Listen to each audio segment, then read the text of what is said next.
Hi guys, welcome to another drone view. So unfortunately today we're not in Switzerland because it's rainy and I cannot fly the drone, but I have a little treat for you. This beautiful seaside in Sanremo, Italy.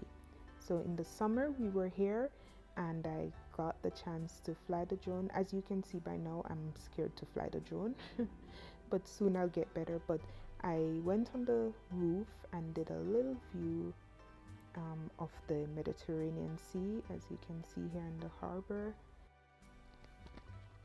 So the video today is very short, but how can I make a video like this without giving you a little bit of information about the town we're seeing? So Sanremo is a city on the Mediterranean coast of Liguria in northwestern Italy. Founded in Roman times, it has a population of 55,000 and is known as a tourist destination on the Italian Rivera. I'll be linking a video I did last year about our trip to Sanremo.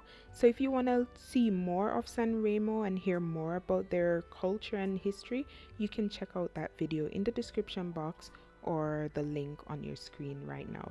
Alright guys, that's it for now, and I'll see you next time somewhere in Switzerland or somewhere in the world. Bye for now guys.